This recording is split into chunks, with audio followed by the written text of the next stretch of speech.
Still এলাকা থেকে ওরা মাইক্রোতে আমার রিক্সা ব্লক করে আমাকে গাড়িতে তুলে নেয় অ্যান্ড আমাকে প্রথমে র্যাব 11-তে নিয়ে যায় নারায়ণগঞ্জ। ওইখানে একটা সেলে রাখা হয়, ঘুম সেলে। এর পরের দিন রাতেই আমাকে এখানে নিয়ে আসা হয়। আমাকে লুঙ্গি পরিয়ে দেয় এবং টি শার্ট পরিয়ে দেয়। সো পরার পরে আমি তো ব্লাইন্ড ফোল্ডেড ছিলাম, তো আমি এখানে বলে শুয়ে থাকো তুমি এখানে। আমি শুয়ে থাকলাম এবং don't make any sound. And আমি সেটা করি নাই। একটা পর্যায়ে আমি চেষ্টা করছিলাম বোঝার জন্য যে আমি আসলে কোথায়। সো আমি চোখ ব্লিঙ্কিং করে I just trying to lose my blind fold and I saw someone just from this side, he is just with his hand and trying to getting my attention. So I saw him and he just telling me just sit down, and I sit down and I was just my handcuff was in the back side, so samne niye asho. So I just did like this and I was just crying. I just thinking about my two small child and my আমার যে বাচ্চা দুটো ছিল, একটা 7 মাসের বাচ্চা আর একটা 1.5 বছরের বাচ্চা। আমি তাদের কথাই চিন্তা করছিলাম, আমি তাদের খুব মিস করছিলাম অ্যান্ড আমি শিওর ছিলাম যে আমাকে মেরে ফেলা হবে। অ্যান্ড তাদের থেকে আমি যখন জিজ্ঞেস করছিলাম, তারা আমাকে বারবার বলছে যে চিন্তা করিও না তুমি, এখানে আল্লাহ আমাদেরকে দেখবেন, হেল্প করবেন। সো তারাও বলছিল আমাদের ছোট ছোট বাচ্চা। আমি তাদেরকে তখন জিজ্ঞেস করছিলাম যে তোমরা কয় বছর ধরে এখানে? তো কেউ বলে 1.5 বছর, পাশে ও একজন ছিল বলে ও 3 বছর, একটা 17 বছরের বাচ্চা ছিল, ও রাঙ্গুনিয়া থেকে ওকে গুম করে আনা হয়। এই পাশে আরো 2জন ছিল।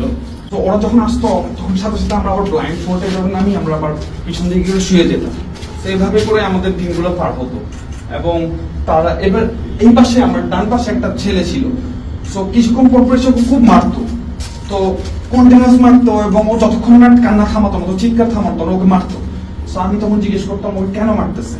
তো সব বলতে ওকে মারতে মারতো পাগল হয়ে গেছে এবং ন্যাংটা দাঁড়ায় থাকতো, এই জন্য ওকে মারতো। এবং ওকে কন্টিনিউয়াস মাত্র যতক্ষণ ও সাউন্ড বন্ধ করতো না। সো আমার এই পাশে আমি আরো 4-5 জনকে দেখি, কেউ 1.5 বছর, কেউ 2 বছর, কেউ 3 বছর ধরে ঘুম ছিল। সো এইভাবেই করে আমাদের কয়জন তোমাদের বলতে? আমার এখানে আমার জানা মতো 6 জন ছিল। আপনি কতদিন ছিলেন? আমি 10 ডেজ ছিলাম। তোমাকে এনেছিল জাস্ট মোদির বিরুদ্ধে স্ট্যাটাস বাকিদের কোনো পরিচয় জানতে পেরেছিলে? আমি একজনের নাম জানাচ্ছি সাইফুল, 2 জনের নাম জানতাম না, 2 জনের নামই সাইফুল ছিল। কবে থেকে কবে ছিলেন? কোন সময়? 2020 সালের মার্চের 1 তারিখ থেকে 10 তারিখ পর্যন্ত। আমাকে এরপর 10 দিন আসার পরে আমাকে যখন ওরা এখান থেকে নিয়ে যায়, আমাকে ফিশ মানে এরকম করে একজনের সাথে কমিউনিকেট করতো, নো সাউন্ড এট অল। তো তারা বলল কি তুই 2 রাকাত নফল নামাজ পড়ে নিস, তোরা এখান থেকে বের করতেছে। সো আমি ধরে নিয়েছি আমাকে ক্রস ফায়ার দিয়ে হতো, মেরে ফেলি। সো আমি আসলে কালামা পড়ে নিই অথবা দোয়া পড়ে নিই। এরপর আমাকে আবার নিয়ে যাই। সো নিয়ে যাওয়ার পরে আমার সাথে কিছুদিন আগে আমার দেশ নিউজে আমাদের এই লিড নিউজ এসেছে যে 3 প্রকৌশলীকে গুম, এটা লিড নিউজ এসেছে। এখানে আমার সাথে আরো 2 জনকে গুম করা হয়। জাস্ট তারা আমার সাথে বসে চা খেতো, আমার সাথে তারাও ভালো ভালো কোম্পানিতে, একজন চুয়েটার ইঞ্জিনিয়ার, একজন সফটওয়্যার ইঞ্জিনিয়ার, একজন ইলেকট্রিক্যাল ইঞ্জিনিয়ার। সো জাস্ট আমার সাথে তারা হাঁটতো, কথা বলতো, সেই জন্যই তারা নিয়ে এসেছে। সো পরবর্তীতে আমাদেরকে যেই দিন প্রকাশ করা হবে মিডিয়ার সামনে, তার আগের দিন রাতে নারায়ণগঞ্জে একটা হোটেলের সামনে ওরা নিয়ে যায় গাড়ি করে। আমরা 3 জন এবং সাথে আরেকজন হুজুর, তাকে আরো 2 সপ্তাহ আগে গুম করে তারা রেখেছিল র্যাব 11 সেল। সো ওইখান থেকে আমাদেরকে নিয়ে যায় একটা ব্যক্তি, যে লোকটা গাড়িতে ড্রাইভারের পাশে ছিল, সে ওই সামনে গিয়ে এই ধর জঙ্গিদর বললো। তো জঙ্গিদর বললো, এখন মানুষ তাকায় আছে।